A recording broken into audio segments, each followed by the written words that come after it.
Hello my dear student, जैसा कि आप लोग जान रहे हैं 27 फरवरी को आपका साइंस का एग्जाम होना है और उसी को मद्देनजर रखते हुए मैं जितने सारे क्वेश्चन आप लोगों को बताता हूं वो आप रट लीजिए। 100% आपके एग्जाम में बार बार पूछे जाने वाले प्रश्न हैं और यही सब क्वेश्चन बार बार आपके एग्जाम में पूछे जाते हैं। तो चलिए आइए समझते हैं प्लास्टर ऑफ पेरिस के बारे में। हम लोग प्लास्टर ऑफ पेरिस का रासायनिक नाम देखेंगे और उसका अणुसूत्र देखेंगे, उसका भौतिक गुण देखेंगे, उसका रासायनिक गुण देखेंगे और उसका कुछ उपयोग देखेंगे। यह बार बार पूछता है कि प्लास्टर ऑफ पेरिस का उपयोग कहाँ होता है। तो आइए चलते हैं, हम लोग स्टार्ट करते हैं। आपका सबसे मोस्ट इम्पोर्टेंट टॉपिक है और इसी के साथ आपका चैप्टर खत्म हो जाएगा। यदि आपने इसके पहले वाला वीडियो नहीं देखा तो डिस्क्रिप्शन में उसका लिंक है, वहां से जाकर के देख सकते हैं। तो चलिए आइए हम लोग समझते हैं कि प्लास्टर ऑफ पेरिस का रासायनिक नाम क्या होता है। प्लास्टर ऑफ पेरिस का रासायनिक नाम कैल्शियम सल्फेट हेमीहाइड्रेट क्या होता है। देखिए कैल्शियम सल्फेट हेमीहाइड्रेट इसका रासायनिक नाम होता है। इसका अणुसूत्र जो होता है अर्थात इसका जो सूत्र होता है CaSO4 इंटू हाफ H2O होता है। आई बात समझ में, इसका अणुसूत्र क्या होता है CaSO4 इंटू हाफ H2O। देखिए लिखा हुआ है प्लास्टर ऑफ पेरिस का रासायनिक नाम कैल्शियम सल्फेट हेमीहाइड्रेट और इसका अणुसूत्र होता है, तो इसका अणुसूत्र क्या होता है CaSO4 इंटू हाफ H2O। इसका अणुसूत्र होता है। अब देखिए इसका हम लोग निर्माण विधि पढ़ेंगे कि इसको किस प्रकार से बनाया जाता है। तो चलिए आइए हम लोग देखते हैं इसका निर्माण विधि क्या होता है। जब हम कैल्शियम सल्फेट डाइहाइड्रेट अर्थात जिप्सम, जिसको हम कैल्शियम सल्फेट डाइहाइड्रेट को जिप्सम बोला जाता है, जब हम उसको 120 डिग्री सेल्सियस ताप पर गर्म करते हैं तो उसके निर्जलीकरण द्वारा हमें प्लास्टर ऑफ पेरिस मिलता है।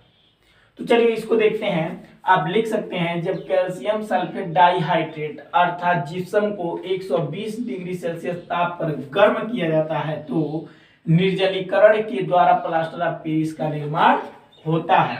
इसको हम रिएक्शन के माध्यम से यदि समझें तो इसका होता है, देखिए कैल्शियम सल्फेट डाइहाइड्रेट अर्थात जिप्सम का फार्मूला होता है CaSO4 इंटू 2H2O होता है।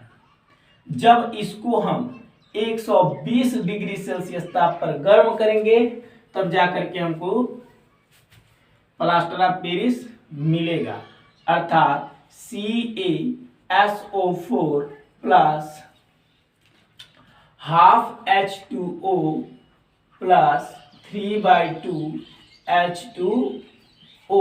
जब इसको हम जोड़ेंगे तो 1/2 H2O आएगा। अब इसका भौतिक गुण देखते हैं। तो इसका भौतिक गुण क्या होता है, यह सफेद रंग का चूर्ण होता है।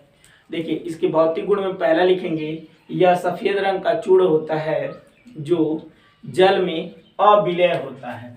यह सफेद रंग का एक चूर्ण होता है जो जल में अविलय होता है। और इसके रासायनिक गुण में लिखेंगे, यह जल के साथ क्रिया करके जिप्सम का रूप धारण कर लेता है।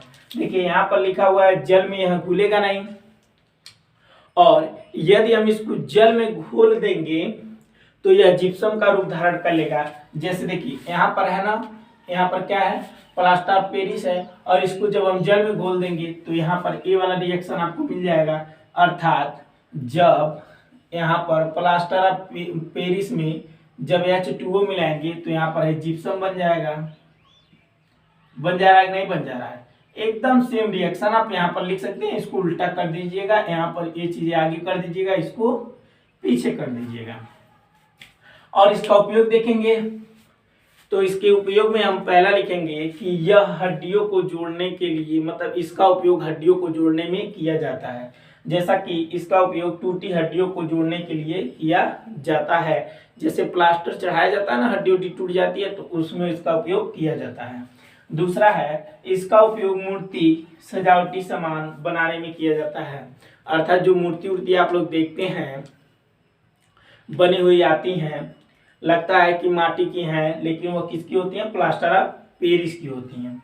और देखिए इसके बाद इसका उपयोग दीवारों को चिकना करने में किया जाता है, जैसे घर में डिजाइन विजाइन बनाने के लिए या फिर चिकना करने में भी इसका उपयोग किया जाता है। और इसका उपयोग दंत चिकित्सा में अर्थात दांत के उपचार हेतु इसका उपयोग किया जाता है, प्लास्टर ऑफ पेरिस का।